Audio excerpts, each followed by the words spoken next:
ನಮ್ಮೂರಲ್ಲಿರೋ powerful Varahi ಅಮ್ಮನ ದೇವಸ್ಥಾನ ಇದು. ನೀವೆಲ್ಲರೂ ಬನ್ನಿ, ನಿಮಗೂ ಒಳ್ಳೇದಾಗತ್ತೆ. ಈಗ 1 ವರ್ಷ ಆಗೋಂಥ ಕೆಲಸ 6 ತಿಂಗಳು 3 ತಿಂಗಳಲ್ಲೇ ನೆರವೇರಿದೆ.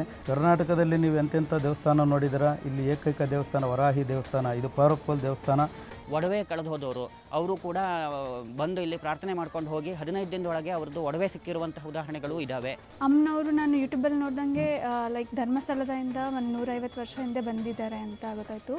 ಅಮ್ಮನವ್ರು ನೋಡೋದಕ್ಕೆ ತುಂಬ ಸಂತೋಷ ಆಗ್ತಿದೆ, ತುಂಬ ಚೆನ್ನಾಗಿದೆ. ಇಲ್ಲಿ ಬಂದು ಪ್ರಾರ್ಥನೆ ಮಾಡ್ಕೊಂಡು ಹೋಗಿ ಅಂತ ಹೇಳ್ತೀನಿ. ಬಿಕಾಸ್ ಇಲ್ಲಿ ಪ್ರಾರ್ಥನೆ ಮಾಡ್ಕೊಂಡು ಹೋದರೆ ಆಗುತ್ತೆ ಅಂತ ನಂಬಿಕೆ ಇದೆ. ನಾವು ಅದಕ್ಕೋಸ್ಕರನೇ ಬಂದಿದ್ದೀವಿ. ಏನೇ ಒಂದು ಕೆಲಸ ಮಾಡಬೇಕಂದ್ರೆ ಅಲ್ಲಿ ಒಂದು ನಂಬಿಕೆ ಇರಬೇಕು. ಅದೇ ಈ ನಂಬಿಕೆ ಮೇಲೇ ಈ ದೇವಸ್ಥಾನಕ್ಕೆ ಬನ್ನಿ, ಎಲ್ಲರಿಗೂ ಒಳ್ಳೆಯದಾಗತ್ತೆ. ಮತ್ತು ನಿಮ್ಮಲ್ಲಿರುವಂಥ ಯಾವುದೇ ತೊಂದರೆಗಳಿರ್ಬೋದು, ಮತ್ತು ಅಡಚಣೆಗಳಿರ್ಬೋದು, ಹಣಕಾಸಿನ ತೊಂದರೆ ಇರ್ಬೋದು, ಎಲ್ಲವನ್ನ ದೂರ ಮಾಡಲಿ ದೇವರು ಅಂತ ನಾವು ದೇವರಲ್ಲಿ ಕೇಳ್ಕೊಳ್ತೇವೆ. ಎಲ್ಲ ಕೆಲಸ ಕಾರ್ಯಗಳು ಇಲ್ಲಿ ನೆರವೇರ್ತವೆ ಅಂತ ನಾವು ನಂಬಿಕೆ ಇಟ್ಟಿದ್ದೀವಿ. ಅದೇ ಥರ ಆಗಿದೆ. ದಯವಿಟ್ಟು ಎಲ್ಲರೂ ಬಂದು ಇಲ್ಲಿ ತಾಯಿ ಆಶೀರ್ವಾದ ಪಡ್ಕೊಂಡು ತಮ್ಮಗಳ ಇಷ್ಟಾರ್ಥಗಳು ನೆರವೇರಿಸ್ಕೊಳ್ಬೇಕು ಅಂತ ನಾನು ದೇವಿಯಲ್ಲಿ ಪ್ರಾರ್ಥನೆ ಮಾಡ್ತೀನಿ. ಶೃಂಗೇರಿ ಶಾರದಾಂಬ ಸನ್ನಿಧಾನಕ್ಕೆ ಬಂದವರು ದಯವಿಟ್ಟು ಒಂದು ಬಾರಿ ಈ ಕ್ಷೇತ್ರಕ್ಕೆ ಭೇಟಿ ಕೊಡಬೇಕಾಗಿಂತ ವಿನಂತಿ. ದೇವಸ್ಥಾನ ಇನ್ನೂ ಈಗ ನೋಡೋದಕ್ಕೆ ಚಿಕ್ಕದಾಗಿರ್ಬೋದು, ಆದರೆ ಎನರ್ಜಿ ಸಿಕ್ಕಾಬಿಟ್ಟೆ ತುಂಬ ದೊಡ್ಡದಾಗಿದೆ. ದಯವಿಟ್ಟು ಎಲ್ಲರೂ ಕ್ಷೇತ್ರ ಇಂಪ್ರೂವ್ಮೆಂಟ್ಗಾಗಿ ದಯವಿಟ್ಟು ಧನ ಸಹಾಯ ಮಾಡಿ. ನಿಮ್ಮ ಕೈಲಾದಷ್ಟು ಇಲ್ಲಿ ಯಾವುದೇ ರೀತಿಯ ಕಮರ್ಷಿಯಲ್ ಆಗಿ ಅವರು ದಯವಿಟ್ಟು ಧನ ಸಹಾಯ ಮಾಡಿ ಅಂತ ಯಾರನ್ನೂ ಕೇಳಿಲ್ಲ.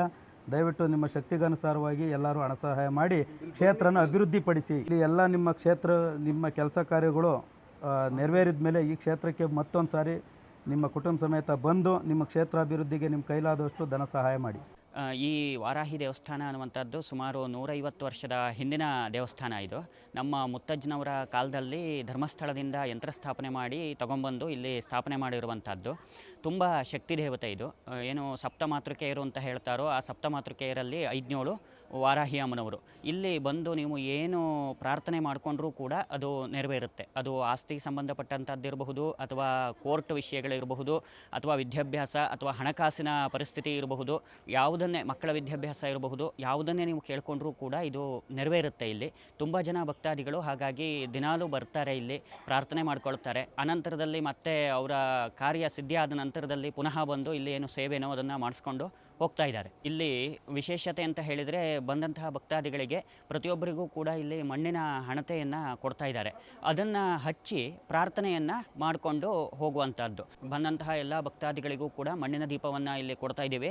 ಆ ಮಣ್ಣಿನ ದೀಪಕ್ಕೆ 1 ರೂಪಾಯಿ ಕೂಡ ಇಲ್ಲಿ ತಗೊಳ್ಳೋದಿಲ್ಲ. ಅವರು ಬಂದು ಇಲ್ಲಿ ಏನು ಪ್ರಾರ್ಥನೆಯನ್ನು ಮಾಡ್ಕೊಂಡು ಹೋಗ್ತಾ ಇದ್ದಾರೋ ಅದೆಲ್ಲ ಕೂಡ ನೆರವೇರ್ತಾ ಇದೆ. ಹಾಗಾಗಿ ಅವರು ಪುನಃ ಮತ್ತೆ ಬಂದು ಇಲ್ಲಿ ದೇವಸ್ಥಾನದ ಜೀರ್ಣೋದ್ಧಾರಕ್ಕಾಗಿ ತಮ್ಮ ಕೈಲಾದಂತಹ ಸೇವೆಯನ್ನು ಕೊಟ್ಟು ಹೋಗ್ತಾ ಇದ್ದಾರೆ. ಏನಾಗಿದೆ ಸರ್ ಬಂದವರಿಗೆಲ್ಲ ಹೇಳಿ? ಬಂದವರಿಗೆ ಇಲ್ಲಿ ತುಂಬ ಜನ ಮಕ್ಕಳಾಗಲ್ಲ ಅಂತ ಬಂದಿದ್ದಾರೆ, ಅಂಥವರಿಗೆ ಮಕ್ಕಳು ಕೂಡ ಆಗಿದೆ.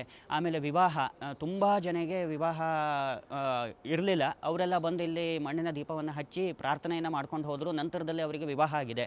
ಅನಂತರದಲ್ಲಿ ಅವರು ಮಧುಮಕ್ಕಳು ಸಮೇತರಾಗಿ ಬಂದು ಇಲ್ಲಿ ಸೇವೆಯನ್ನು ಮಾಡ್ಕೊಂಡು ಹೋಗಿರುವಂಥದ್ದು. ಆಮೇಲೆ ದೇವಸ್ಥಾನದ ಜೀರ್ಣೋದ್ಧಾರಕ್ಕೆ ತಮ್ಮ ಕೈಲಾದಂತಹ ಸೇವೆಯನ್ನು ಮಾಡಿರುವಂಥದ್ದು. ಅದೇ ರೀತಿಯಾಗಿ ಕೋರ್ಟಿನ ಕೇಸ್ಗಳಿರಬಹುದು, ಎಷ್ಟೋ ವರ್ಷಗಳಿಂದ ಅವರು ಕೋರ್ಟ್ನಲ್ಲಿ ಬಗೆಹರಿದಂತಹ ಕೇಸ್ಗಳಿದ್ವು.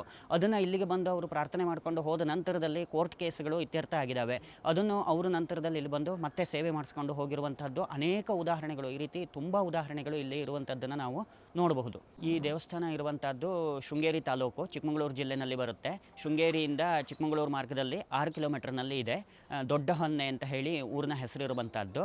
ನೀವು ಶೃಂಗೇರಿಯಿಂದ ಬರಬಹುದು, ಅಥವಾ ಈ ಕಡೆ ಮಾರ್ಗದಿಂದ ನಿಮ್ಮ ಓನ್ ವೆಹಿಕಲಲ್ಲಾದರೂ ಬರಬಹುದು. ಇಲ್ಲದೇ ಇದ್ದರೆ ಬಸ್ಸು ವ್ಯವಸ್ಥೆ ಕೂಡ ಇಲ್ಲಿಗೆ ಇರುವಂಥದ್ದು.